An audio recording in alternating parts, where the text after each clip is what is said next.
While we think our veterans are special every day of the year, today is the official day we set aside to say thank you for your service. we're saluting our veterans today on Su Vida.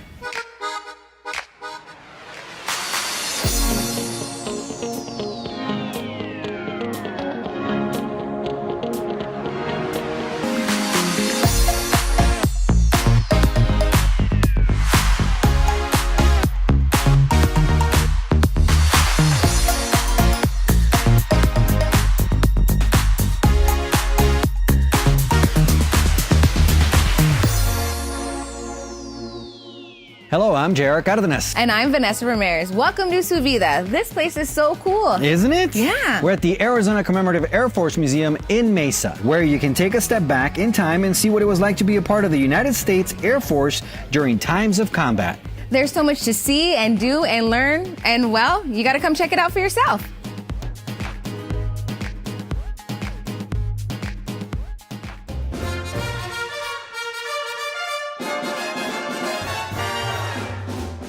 It's a unit of the Commemorative Air Force. It's the nation's largest private organization dedicated to flight, remembrance, and education. And what we're primarily set to do is remember the contributions of World War II. The airframes you see around us, the air crews that flew them, and what their contributions were to our freedoms that we currently enjoy. Our collective mission is to see that those memories don't fall by the wayside. What we do is we educate the public. We talk about World War II, talk about the aircraft, talk about the manufacturing of all the things, the sacrifices that took place in the United States. People come looking to see what we have. They drive by and they just happen to look over and see an old airplane out there, and they see that this is a museum, so they'll come in out of curiosity. Other folks will look us up in the directories and see if there is something that we have that might spur a memory or something. Some people do have connections to these airplanes. There's connectivity, but there's also a lot of curiosity. Some people really do like to look back at what our history was and try to rationalize that and juxtapose it with what our history currently is and where we're going. The most unique thing about our museum is the fact that you can actually fly on our aircraft. We have 7 aircraft that we offer rides on. The star of the show has always been the B-17. People want to come see the B-17. When you come here, if the B-17 is here and not flying, you can go through the airplane. You go in the front of the airplane, walk all the way through it. We've restored it to look as much as we can, like it would have looked in 1944, 1945, when it would have been flying in combat. Once you've gone through the museum hangar, you can go out and go into our maintenance hangar and see the aircraft actually under maintenance. Right now we're doing some maintenance on our B-17. You'll get a chance to see mechanics at work. You'll get a chance sometimes to see aircraft with their cowlings off and get a good look at some of the inner workings of the aircraft. Well, hopefully what it means to the next generation and the generations after that is that we chose of our own volition to not forget World War II. Well, you have so many other things that kids are involved in nowadays, and somebody comes in and see the grassroots machinery that we have here and they get really jazzed up about it, that makes us excited. That's the spark we're looking for. That's the person that might lead the torch into the next generation. Yeah, that's one of the most surprising things that people do find out about us when they come in is you can fly on these airplanes. You can go on our website at azcaf.org and book that ride yourself. Set a little period of time to yourself to come in and fly on the airplane and get a feeling of what it was like to be in these airplanes during World War II.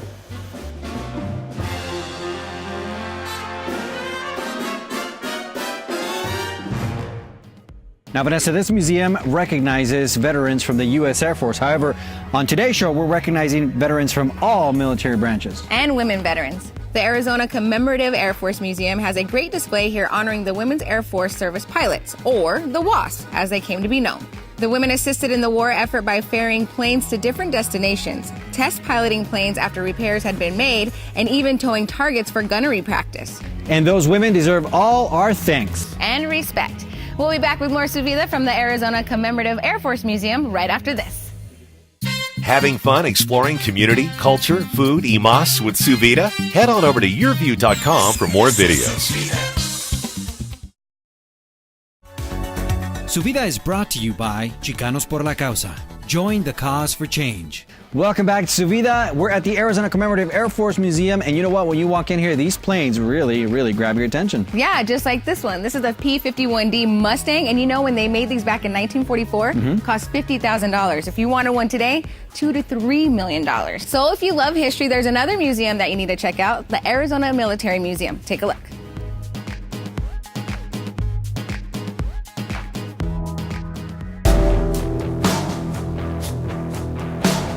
My name is Colonel Joe Abadili, and I'm the director of the Arizona Military Museum, and I'm going to give you a tour of the entire museum. The theme of the museum is the military history of Arizona and Arizonans who served in the military. Not counting the Native American population, the first military in Arizona were the Spanish, the conquistadors, looking for fame and fortune. And then after that conquistador era, we have what's called the Spanish colonial era, and then we have the U.S.-Mexican War era. This is when we fought Mexico and ultimately acquired the land which now became a lot of the western states that we have today. Now we're going to the Arizona Territory, and this is in the 1850s, the early 1860s, the border wars, the war with Mexico. These are weapons of World War I.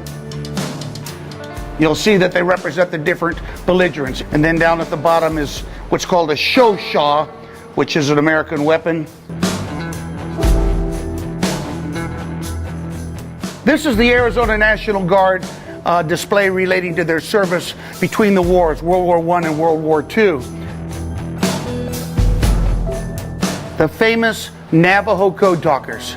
The Army learned that the Navajos had a unique language that nobody else had translated. So they used their language, and if the Japanese were intercepting the communications, they wouldn't understand what was being said.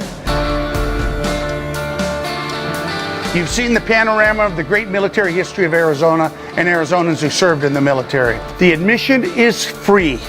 Come down and see one of the finest military museums in the world.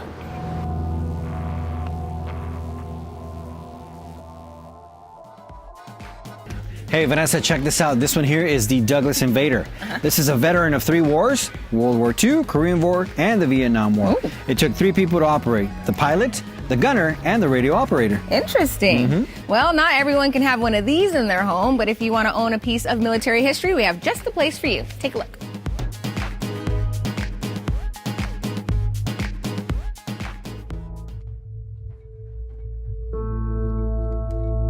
My name is Paul Milbury. I own Military Historical Arms and Antiques here in Globe, Arizona. We deal in history, and I figure if you lose your history, you lose your culture, and you lose your identity. And it's really true that if you don't know where you're coming from, you don't know where you're going, because history is the anchor to our society. And if we don't honor or remember the things that have happened in the past, whether they're good, whether they're bad, whether they're ugly, we'll repeat it. It can happen again. So we deal in everything military, from the Revolutionary War on up through Vietnam, all countries. So we're one of the largest repositories of military history in the world. I've always been interested in old stuff. I was a collector since I was 5 years old, collecting different dates on pennies and stuff like that.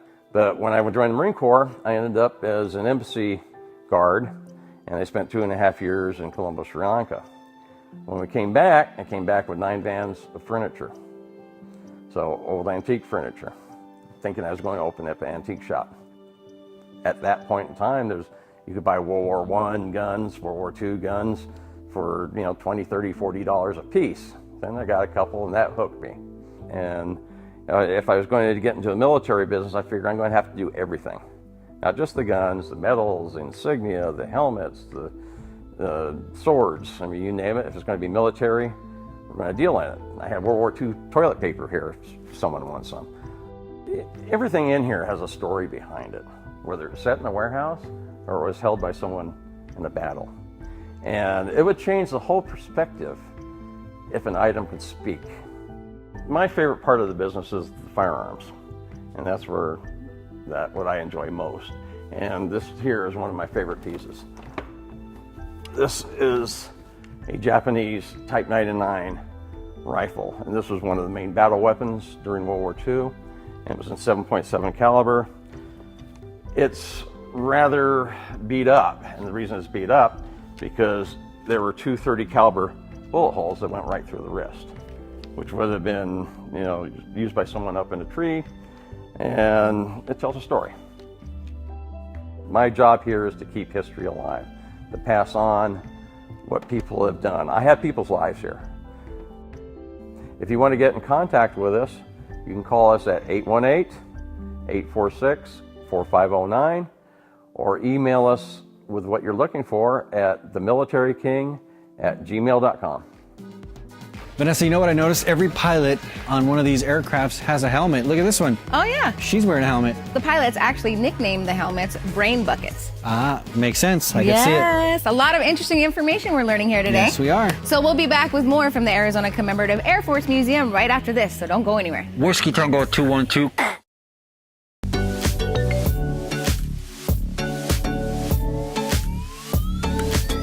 Hey, welcome back to Su Vida. I'm Vanessa Ramirez. And I'm J.R. Cardenas. If you like history and flight, the Arizona Commemorative Museum is a must-see. Yes, they have so many planes here from World War I to the Vietnam era, and these machines are so impressive from a distance, even more so up close and personal. You know, it took a lot of guts to pilot these planes, just as much to serve in all the other branches of the military. And again, today, that's why we salute you, the veterans, for your service. Yes. Now, located not too far from here is another museum dedicated to preserving the history of flight. Let's take a look at Pima Air Museum.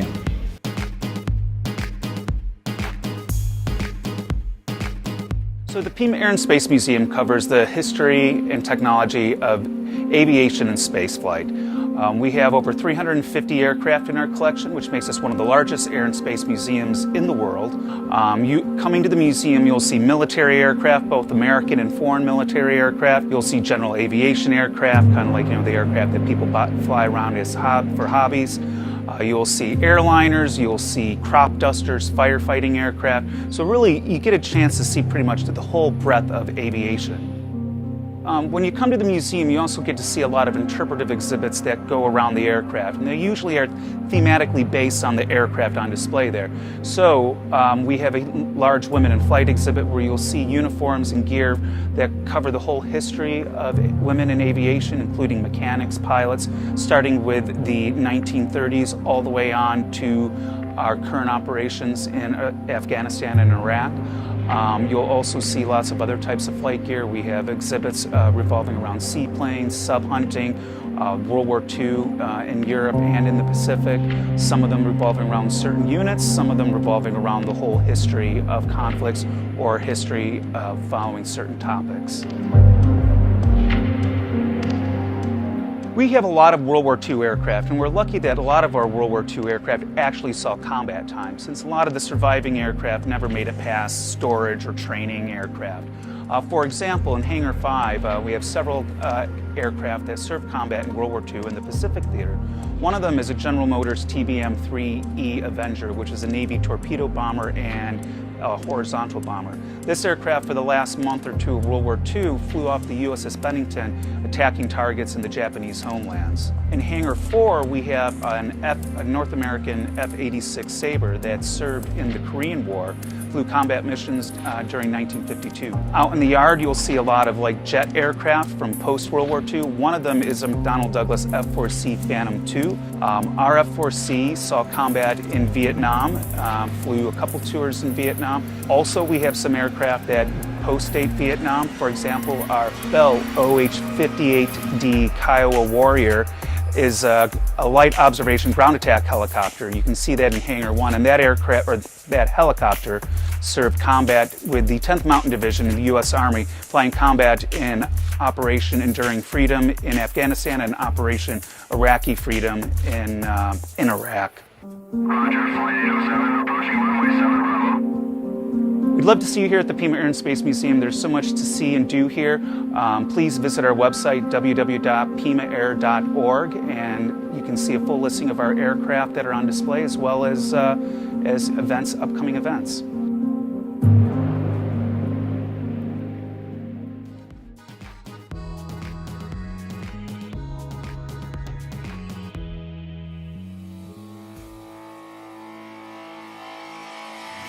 After 9/11, I went and joined the Navy, and my goal was to become a Navy SEAL. I think like a lot of Americans, we really felt that we needed to volunteer and join the military and make sure that we had plenty of men and women that were willing to serve this country. I think my path in the military really led me to entrepreneurship because nobody needs to understand how your skill sets translate. All you have to do is know how to hustle, have a little street smarts, and not be willing to fail. And I really just love the freedom and the challenge that comes along with it. Well, early on when I started this in a one-car garage with my wife working on the computer, trying to help me market and sell it, we just really saw the magic behind the product. Our primary product is the bottle breacher. It's a 50 caliber beer bottle opener, and it's just really cool because we use real ammunition that's already been spent. It's completely safe, and it opens your beer. We like to say it's the most badass bottle opener on the market. If you're sitting at home, you put in an order at bottlebreacher.com. John, he's an Army vet. He'd be taking that order and he'd start processing it. From there, it goes to the back, and they start making your order, whether they pull a black, a chrome, a 20 millimeter, a freedom frag, some whiskey bullets, some apparel. They pull it all together, and then if it needs customization, it'll get engraved or personalized in here. And then from there, it'll come to polishing, and somebody will QC it, quality control, make sure that it looks great, and it's gonna put that smile on your brother's face that you ordered it for. The reason that we really wanted to go on Shark Tank, first of all, it's a fantastic show. It's got great viewership. Even if you don't get a deal on the show, you get fantastic exposure. I'd already seen the magic in this product, and I knew if more people could see it, we would kind of blow up, and that's exactly what happened. And I was also looking for tactical partners because I knew that my knowledge base and ability as an entrepreneur and a businessman was extremely limited because I didn't have a background in that. So we were hoping to get Mark Cuban and one other shark that we felt understood the vision and saw value in what we were doing. And so we ended up getting a great deal with Mark Cuban and Kevin O'Leary. I always like to say if cash is king, having a mission is queen. And one of our biggest missions here is supporting veteran causes. And the reason for that is because I realized firsthand how difficult it is, for a lot of people to make that transition from active duty to the private sector. And one of the things that I like to say here is our service to each other doesn't have to end when we take off the uniform. As a matter of fact, in many cases, it should really increase. And so that's why we like to shine a lot of light on a lot of veteran issues. So if you're looking for a cool gift for that guy in your life for Christmas or the holidays, and you want to support a veteran-owned Made in the USA brand, go to www.bottlebreacher.com, and I guarantee we've got you covered.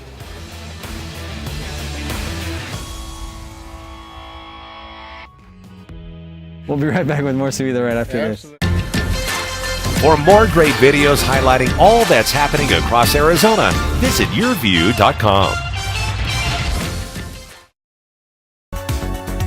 Su Vida is brought to you in part by Mega 104.3 and 101.1 The Beat. Hey, welcome back, Su Vida. I'm JR Cardenas, and happy Veterans Day. Yes, I'm Vanessa Ramirez, and we're at the Arizona Commemorative Air Force Museum, which honors all the brave men and women who answered the call and fought for our freedom. Now, these planes are beautiful to see and to fly, but it took both men and women to keep them up in the air. Yeah, pilots get all the glory, but the young people in ROTC learned that there are many other ways to build a career in the military.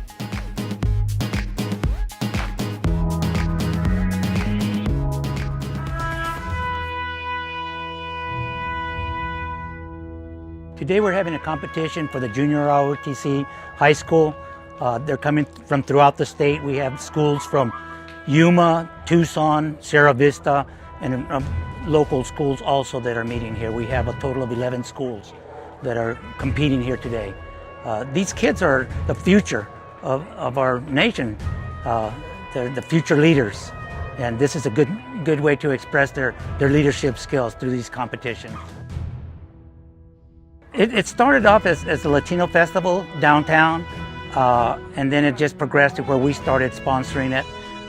From there, this is our third year doing it, and the competition is getting bigger each year. We started off with a small group of schools coming in, and now I think we're up to 11 or 12 schools that are competing for the junior ROTC. There's unarmed exhibition, armed exhibition, so we're just spinning rifles, and the unarmed doing their own thing. Then we're taking the the little civics test to see who can be the best school. I want to go into the Army branch because my ASVAB score is high enough, and I like to do the things my grandpa did. My grandpa, who's Hispanic, he was in Vietnam, and he was a recon sniper. A recon sniper is basically you scout the front lines, see for enemies where they are, and then where to attack from. Sir, Maryville High School, Army, JROTC Armed Drill Team. Requesting permission to exit your drill pad, sir!